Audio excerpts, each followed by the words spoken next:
acordado para el día de hoy, que es tuberculosis genitourinaria.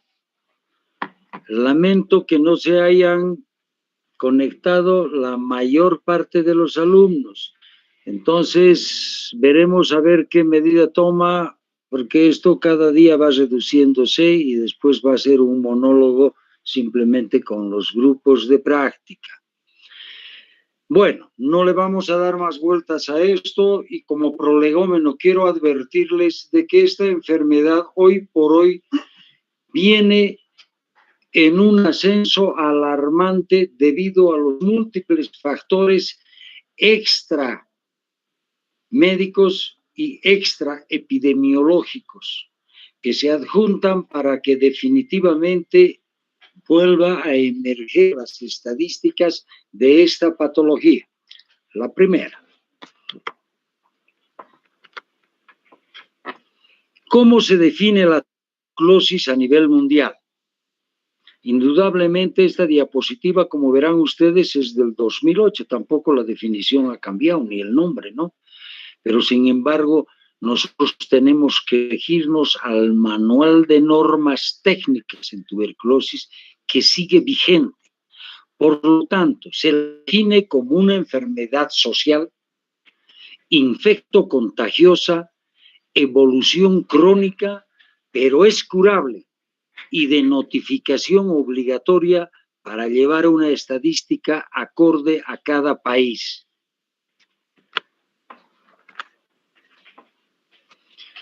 Referente a la historia de esta patología, hay reportes desde hace 2400 años antes de Cristo de la existencia de la misma.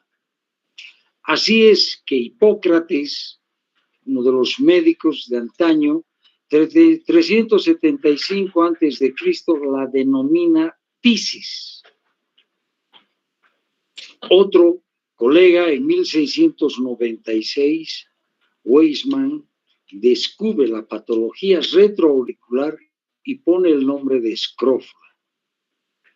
Ya en 1879 se describe y se descubre la presencia del bacilo en la orina.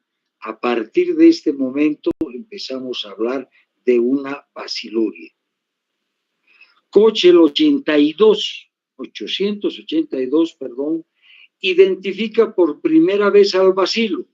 Saben de qué se trata, cómo actúa, cómo se desenvuelve y cómo prolifera. En 925 se descubre la BCG.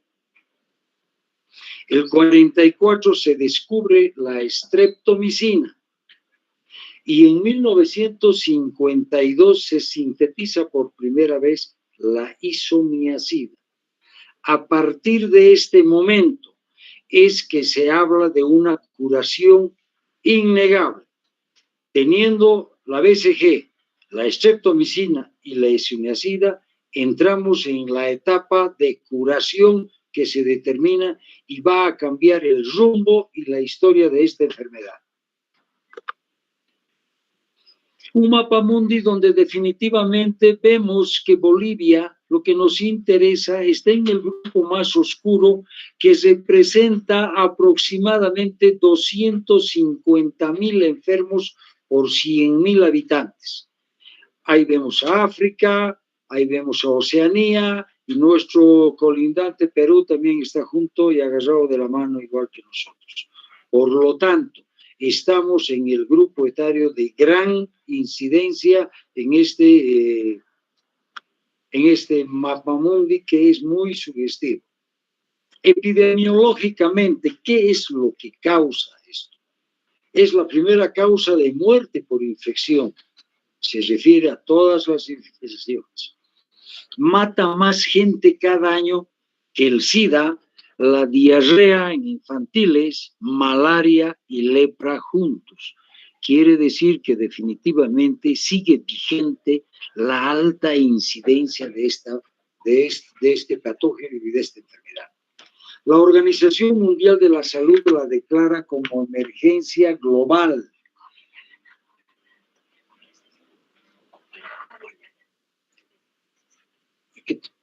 Perdón, aquí me hacen los residentes una observación muy buena. Indudablemente que sí. Seguramente para el próximo año vamos a incluir como primera causa el COVID, pero todavía no tenemos el reporte oficial de la Organización Mundial de la Salud. Está todavía en plena pandemia, con olas que van, olas que vienen, muertes que suben, contagios que bajan. Por lo tanto, no podemos todavía incluirlo en esto. Es una emergencia global para la Organización Mundial de la Salud, por lo que es una enfermedad emergente. Quiere decir que nuevamente resurge en el panorama de la patología mundial. Siguiendo siempre con algunos atisbos de la epidemiología, va asociada esta enfermedad a crisis económica, puesto que la mayor parte de esta incidencia está en grupos etarios pobres, en desarrollo, tercermundistas, llámenle como quieran. El virus del HIV hace su advenimiento en 1980, donde definitivamente ve que resulta también ser una enfermedad. Por lo tanto, la tuberculosis más el VIH aumenta la incidencia de un 20 a un 50%. El 2012, gracias a los retrovirales como tratamiento de punta para el HIV, disminuye esta incidencia al 12.7%. Además, en esta etapa se identifican nuevas formas de tuberculosis, las mismas que son la monodrogos resistente y la tuberculosis multidrogos resistente. También en el 2012, 450,000 casos de monodrogos resistencia se determinan y de los cuales el 9% resultan ser multidrogos resistentes. Es altísimo, ¿eh? Un tercio de la población mundial está infectada. Definitivamente, en mayor o menor proporción, con vacuna, con BCG-izados y no BCG-izados, esta población es alarmante.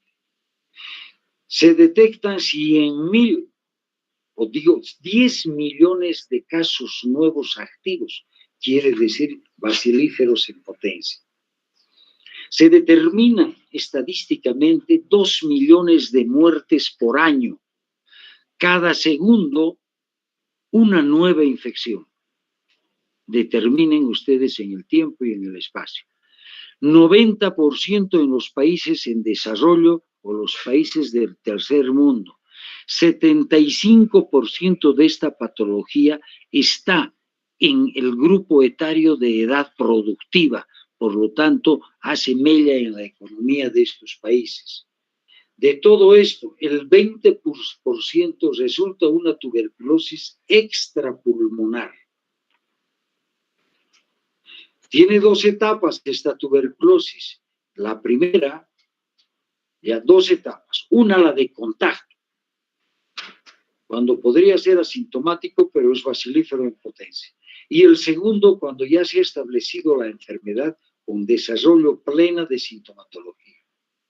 Tiene 2 formas. La primera es pulmonar pura en un 80% y la segunda extrapulmonar en un 20%. De esto a lo que nosotros nos interesa, el 40% es de localización genitourinaria. Por lo tanto, de este 20%, saquen el 40%, es la patología extrapulmonar más interesante.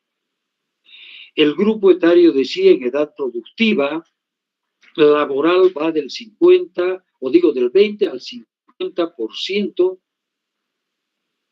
y una incidencia o prevalencia mejor de 2 hombres a 1.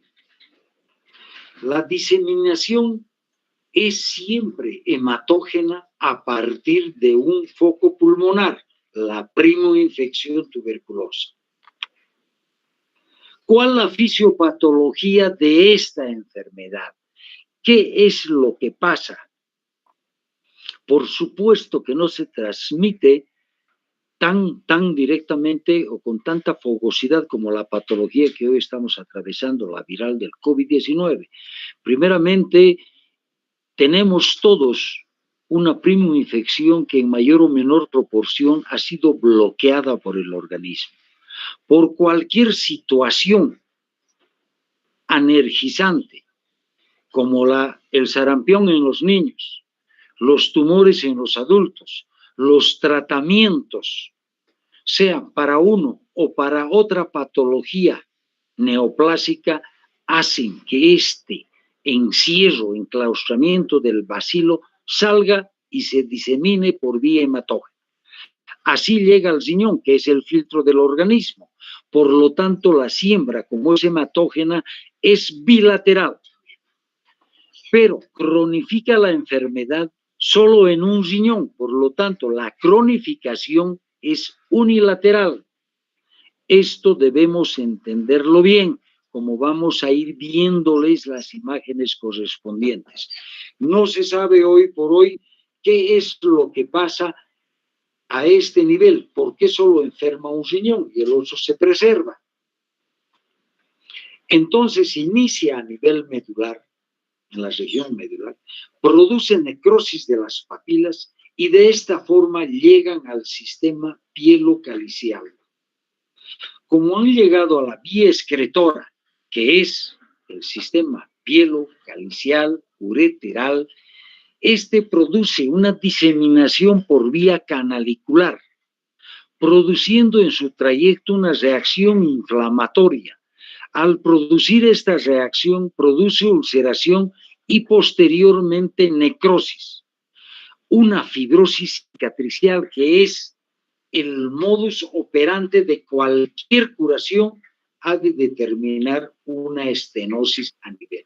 Fibrosis y estenosis. Ustedes están más frescos que yo, que para la proliferación de los fibroblastos inicia el periodo de cicatrización y por lo tanto el resultado es una estenosis, un estrechamiento a nivel del uréter. De esta forma llega a la próstata siempre por vía canalicular o hematógena. Produce abscedación, fibrosis, más unos nódulos que simulan carcinoma de próstata. Por lo tanto, el patólogo en ocasiones es el que nos da la pauta histopatológica de que se trata de una enfermedad granulomatosa. A nivel de las vesículas seminales, por favor indícamelo, vesículas seminales produce granulomas y a partir de este va al conducto deferente siempre por vía descendente y va a producir nodulaciones. Llega a la vejiga en este a través del flujo de la orina, produciendo lesiones granulomatosas que se inician como un edema fundamentalmente a nivel del meato ureteral correspondiente. Al producir el mismo sistema de ulceración, necrosis, fibrosis cicatricial y como no puede producir una estenosis por tratarse de un órgano hueco y grande, reducen la capacidad por fibrosis cicatricial. Uno de los signos radiológicos de esto es, como veremos más adelante, una vejiga pequeña. En este afán llega al epidídimo, siempre por vía retrógrada. Producen abscesos y fístulas epidídimo-escrotales, los famosos abscesos fríos, que en su totalidad son dependientes de la cola del epidídimo. No nos olvidemos de inicio, les han debido dar en infección urinaria. La cabeza del epidídimo es subsidiaria o sinónimo de infección bacteriana. El cuerpo viral y la cola bacilar. La siguiente. ¿Cuál es el agente etiológico de esta enfermedad? Vamos a determinar definitivamente sus características bacteriológicas solo con la microscopía electrónica como esta imagen que les muestro a la izquierda. Es un bacilo gram positivo, recto y que mide de 0,4 por 3 micrones. Es ácido alcohol resistente porque tiene una capa de ácidos micólicos. Lo detecta perfectamente la tinción de Ziel-Nielsen porque es una bacteria intracelular, aerobio obligado, y su tiempo de duplicación es de 18 a 20 horas y que es resistente a la desecación. Por esto es su alta proliferación de contagio. Ahí tienen una imagen, una tinción de Gram, a la izquierda, igual a la derecha, arriba, que son situaciones, son los clásicos bastoncitos que se van y que se determinan perfectamente. Los de abajo ya son de microscopía electrónica, donde pueden verse perfectamente que van en pares. Oh, ¿qué pasó? Perdón, ha habido un pequeño desfase, pero continuamos. Esta bacteria, ¿por qué hace todas estas situaciones? Que es resistente a la desecación, que es aerobio obligado, intracelular, porque tiene 3 capas celulares. Su pared consta de 3 capas. La capa interna, moderadamente electrón densa, compuesta por el péptido glutano, es similar a la de otras bacterias, con similares condiciones. En cambio, la capa media, que es más ancha que la anterior, es electrón transparente, compuesta por el polisacárido, el arabino galactano, cuyos extremos distales están esterificados con ácidos grasos de alto peso molecular, los ácidos micólicos que anteriormente habíamos mencionado, de tamaño y estructuras únicas para las micobacterias, de 70 a 90 átomos de carbono. Y la capa externa de grosor variable, electrón opaca nuevamente, de la cual no puede conocerse con las técnicas actuales recientemente descubiertas, con función de porina. Estas últimas encontradas en bajo número, lo que está de acuerdo con la baja permeabilidad de las micobacterias a las moléculas hidrofílicas. Aquí tenemos donde perfectamente se ve la capa externa con los ácidos micólicos, la capa media, arabinoglicanos, y la interna por los péptidos y que además tiene intercalado unas células de ácido micólico. ¿Qué factores tiene esta bacteria, esta micobacteria, llamada así con mayor propiedad de virulencia? El proteico, el lipopolisacárido y los factores genéticos. Los proteicos. Esto aparentemente ya se había discutido un poquito en el departamento esto, si era necesario darles esto. Indudablemente resulta engorroso, resulta hasta difícil de leer, pero sin embargo, como vamos a ver más adelante, esto tiene un asidero, fundamentalmente en lo que refiere el descubrimiento de las futuras vacunas para esto. La proteína HCPX, importante elemento controlador de la latencia del micobacterio. La sobreexpresión de la misma inhibe el crecimiento del microorganismo. La proteína OMPA, la familia de las porinas, da una respuesta bacteriana frente a las condiciones de un pH ácido. Los lipopolisacáridos, glicolípidos, lipoglicanos y polisacáridos confieren la protección, la cual está basada en hallazgos de que estas moléculas son potentes factores de virulencia que provienen al micobacterio ventajas en diferentes ambientes, lo que es resistente a la desecación, lo que es resistente, en fin. En cambio, los lipo, arabino, manano y el fosfatidil inositol manóxidos contribuyen a la evasión del micobacterio a la respuesta inmune del huésped, debido a que ambas moléculas participan en la inhibición de la activación de los macrófagos infectados, lo que quiere decir que estos descubrimientos de la ingeniería genética nos están advirtiendo que estas capas es que hacen tan difícil primero su identificación y después su tratamiento. Por lo tanto, yo creo que es imprescindible conocerlas. Los factores genéticos. En esto se está hoy por hoy dando mucho hincapié y estudio a este gen, el PHOP. Regula funciones esenciales requeridas para la virulencia y persistencia del micobacterio en tuberculosis, por lo que se destaca su potencial aplicación como candidato vacunal contra la tuberculosis. Por eso es que los hemos puesto para que ustedes tengan una idea somera de dónde se está yendo a profundizar más para la vacuna.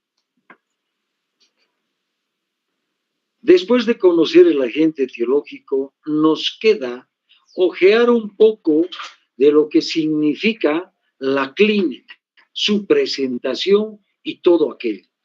Lamentablemente la clínica es totalmente inespecífica, insidiosa y de evolución crónica. La sintomatología miccional a la que nosotros vamos y nos interesa se traduce en una microhematuria en más del 50%. En cambio, una macrohematuria solo en el 10%. Al mismo tiempo, en un general de orina vamos a hallar una piuria estéril, que son leucocitos acumulados en más del 90%. Los urocultivos que acompañan esto indudablemente van a reportar negativos porque no hay bacterias patógenas. La evolución crónica de todo esto llega a la anulación funcional de una unidad renal. Manifestaciones generales mencionadas solo en el 50% se presentan. No quiero que me estén mezclando la tuberculosis pulmonar con la tuberculosis genitourinaria. A partir de ahora de la sintomatología ya nos estamos dirigiendo no a la parte general, sino a la parte específica a la que estamos yendo. Tiene manifestaciones renales, tiene manifestaciones vesicales y manifestaciones genitales. ¿Cuáles son las manifestaciones urológicas que a grueso modo debemos saber? A nivel suprarrenal se produce una insuficiencia suprarrenal, que está traducida por ¿qué? A ver, un alumno.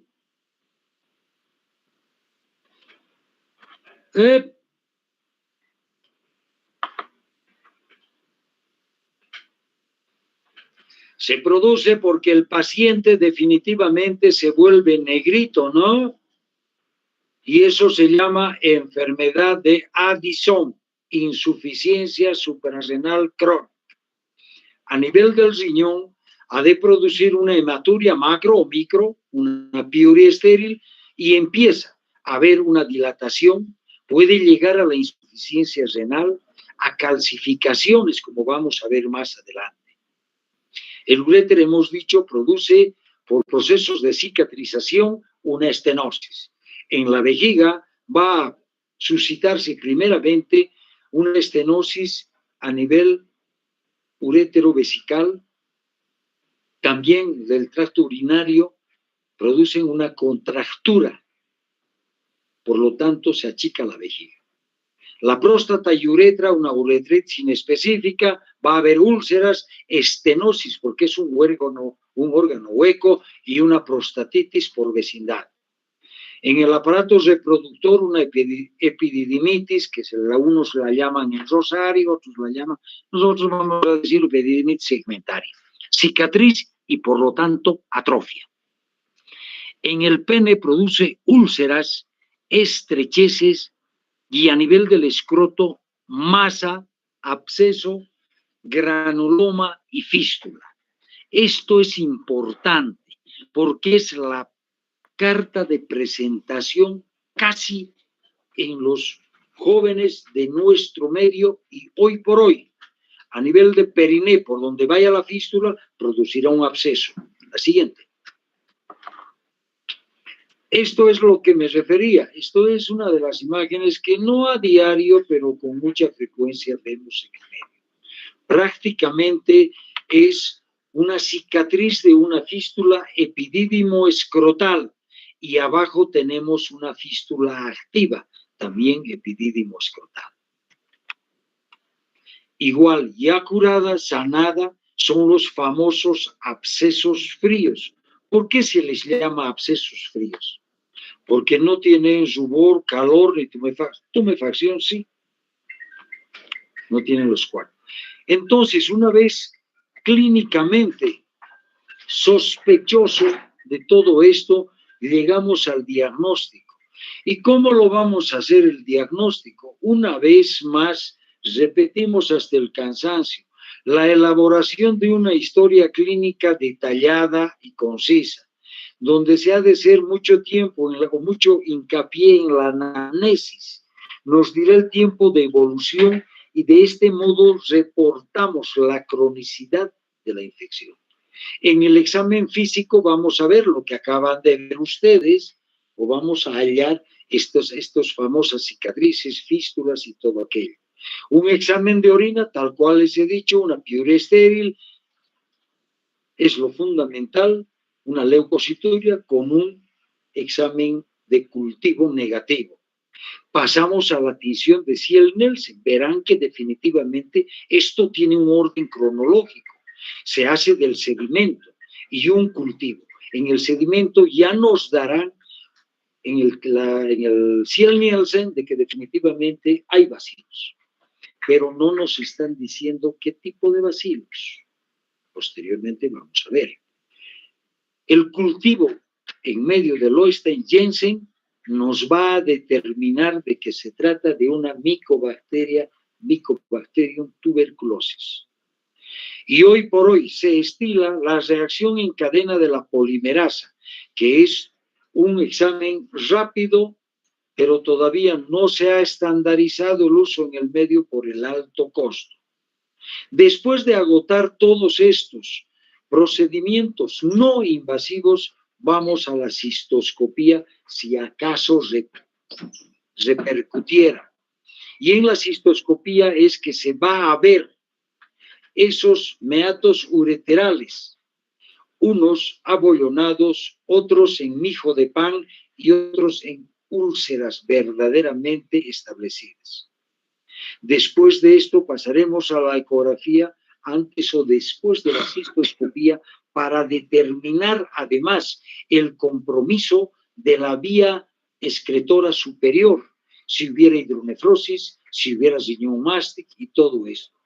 Y para determinar la funcionalidad de las unidades renales, hoy por hoy todavía sigue siendo de utilidad espectacular la urografía excretora, porque determina todo el árbol urinario. Si de esto queremos determinar minuciosidad, iremos a la tomografía axial computada contrastada. Y por último, quien hace el diagnóstico categórico es la histopatología. En tiempos récord, porque los otros también determinan la existencia del bacilo en el organismo. Yendo al laboratorio, el aislamiento en la orina del Mycobacterium es raro. Se requieren más de 10.000 bacilos por mililitro de orina para la detección de estos. La baciloscopía seriada, los BAR, con Kiel-Nielsen no es confiable porque definitivamente nos dan la presencia del Mycobacterium, pero eventualmente pudiera ser Smegmatis o bovis. Para identificar el Mycobacterium bovis se necesita enriquecimientos con ácido pirúvico o con penicilina para borrar definitivamente y ir al cultivo. Los medios moleculares que hoy por hoy están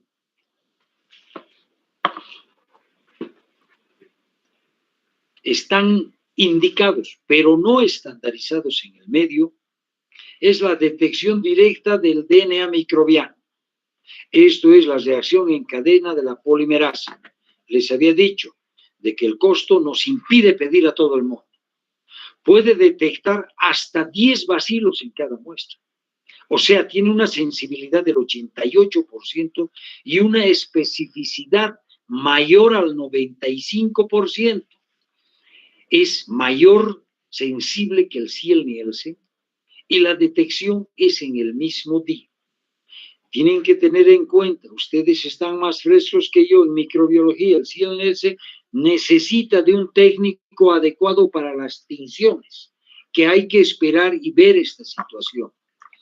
Hoy por hoy, la hibridación de ácidos nucleicos en cultivo producen una sensibilidad y dan una especificidad de casi el 100%. Por lo tanto, este sería el estudio ideal para la determinación y diagnóstico de la tuberculosis genitourinaria. Lamentablemente, todavía no contamos en el medio. El cultivo es un medio sólido convencional, el Lowenstein-Jensen, que la primera lectura se hace a las 4, a las 6 y a las 8 semanas. Tiene una especificidad del 10 al 90%. Hay centros que los realizan y otros centros no.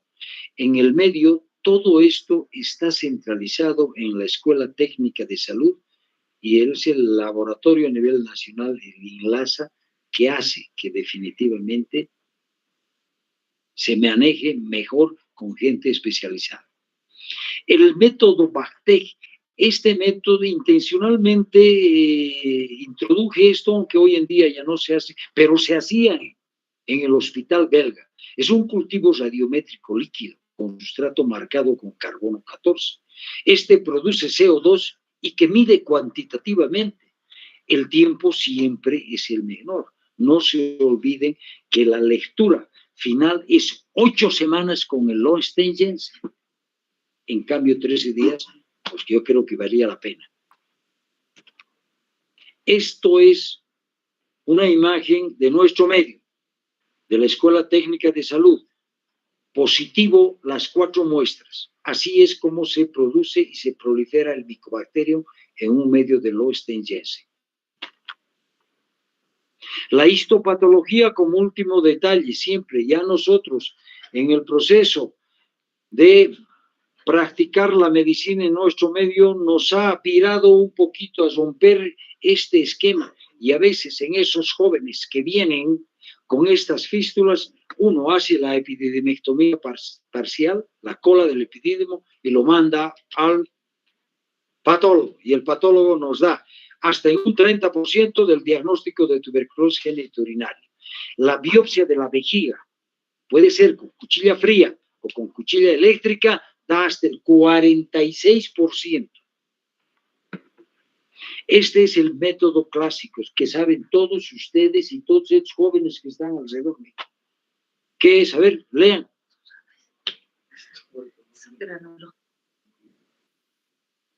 Ya saben de memoria desde que era estudiante. Células gigantes de Langhans con reacción fibrolinfocitaria intensa periorificial. Ahí está la tuberculosis. Venga. Sí, ya de memoria ya sabemos, pero es así como, no sé, y tanto que se había visto. Hoy por hoy, gracias a Dios, yo no sé si el COVID está distrayendo, pero está disminuyendo. Esta es la imagen clásica que uno encuentra con una ecografía. Es una ecografía testicular desde uno de esos jóvenes que hemos visto y así está. Hay un granuloma gigante con una fístula. Mostrarles la fístula. Andrea. Ahí está, ahí al exterior. La siguiente. Ahora, yendo ya a la imagen, tienes que estudiarlo, tienes que saber cómo está el riñón, cómo está el uréter y cómo está la vejiga, y no conformarte solamente con aquello. Estas son imágenes. La primera, y esto anótense porque siempre pregunto, la primera manifestación radiológica de la tuberculosis es la amputación de los fornix. Segundo, la otra imagen, la estenosis infundibular, lo que va a producirles en la tercera un cáliz en bola. También tenemos una estenosis a nivel pielo-ureteral. Es secuencial lo que les estoy mostrando. Venga. Aquí vemos otra situación. No hay fornix, hay unas estenosis mínimas, pero con acuciosidad uno las ve de los fornix que se están empezando. Esta es una tuberculosis incipiente, pero que ya tiene compromiso renal y ureteral. Aquí ven una estenosis a nivel de tercio medio del uréter izquierdo. ¿Por qué la cronificación de un lado y no de los dos? Sigue siendo un misterio de la evolución natural de esta enfermedad.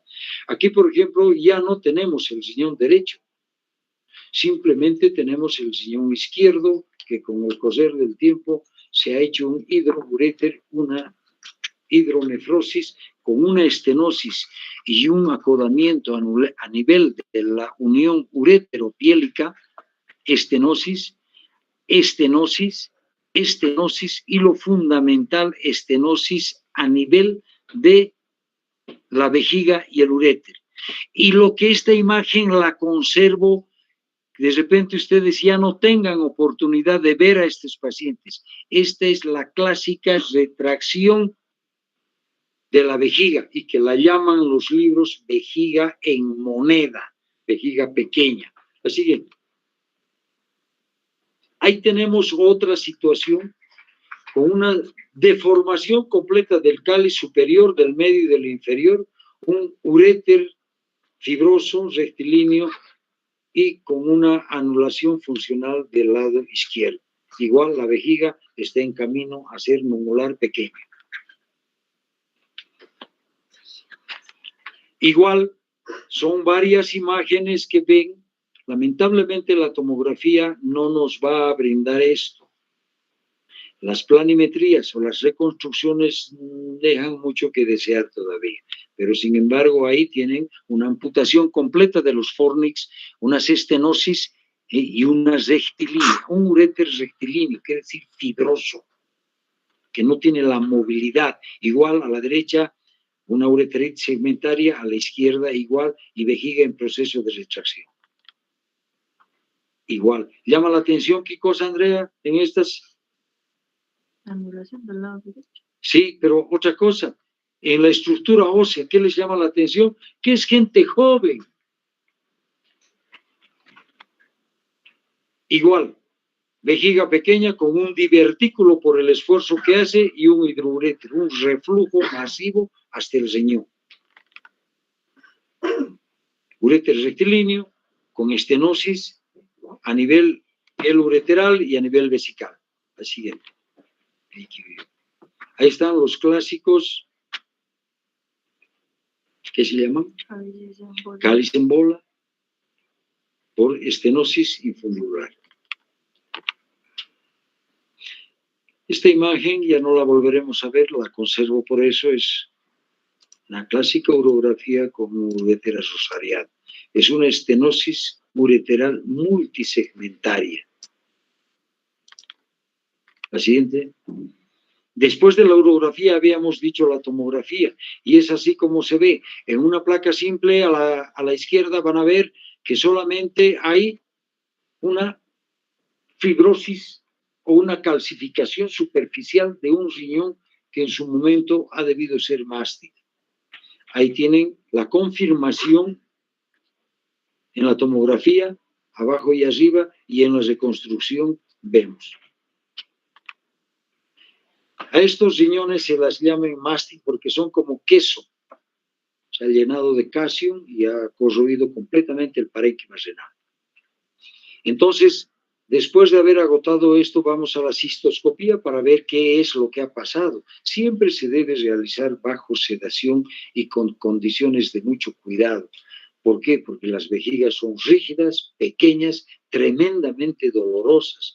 Cuando uno ha llenado o concluido el llenado vesical, indudablemente no hay paciente que aguante esto. De paso, siempre se debe realizar una biopsia vesical para descartar carcinoma vesical. Ahí mi residente les va a explicar ahora qué es lo que está viendo.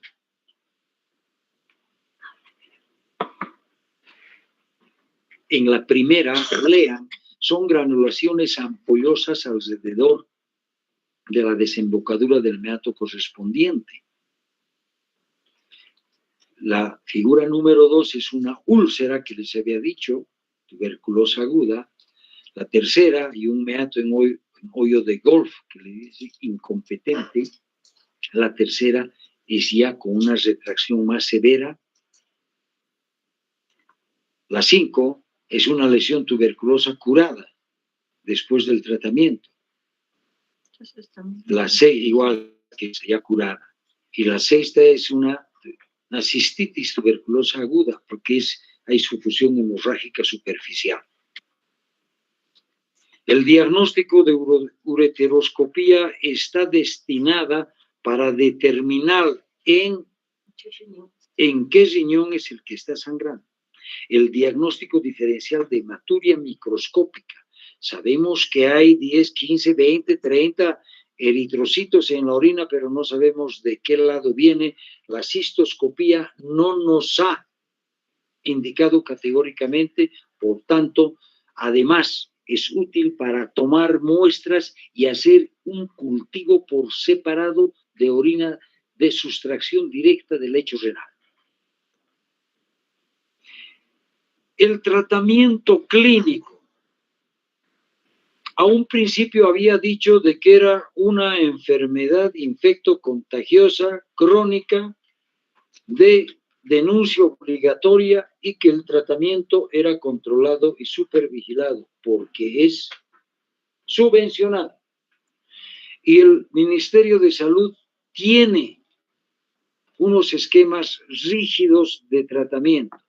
Quiere decir que para evitar la monodosis resistencia o la multiresistencia, se tiene que demostrar al bacilo. Por lo tanto, no es subsidiario de tratamiento ante cualquier sospecha. Solamente en casos de que requerimos, porque corre la vida del paciente, es que se inician tratamientos así. No les voy a dar estos esquemas porque cada año cambian de acuerdo a lo que el Ministerio de Salud y la Dirección Nacional de Estadísticas recoge cuántos se han curado, cuántos han reído, y entonces cambian los esquemas. No es necesario que lo apunten siquiera, pero sin embargo, para que tengan idea. Las dosis de los medicamentos, la rifampicina, 10 miligramos kilo peso día, viene en cápsulas y en tabletas, y para los niños viene en frascos de 100 miligramos por cada 5 cc. La isoniazida viene en tabletas de 5 miligramos, de 100 miligramos, y la dosis es de 5 miligramos kilo peso día. El etambutol, piracinamida, streptomicina. Pasa. Esto es lo que me interesa. No que se aprendan de memoria los otros. ¿Qué medicamentos son los bactericidas? El INH, la rifampicina, afecta a bacilos activos y latentes dentro de los macrófagos. ¿Qué es un piocito?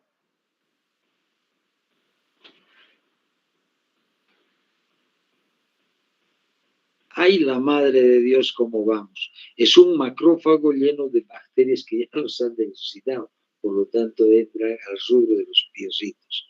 La piracinamida destruye bacterias intracelulares en medio ácido. Esto es fundamental. Veremos más en las recomendaciones.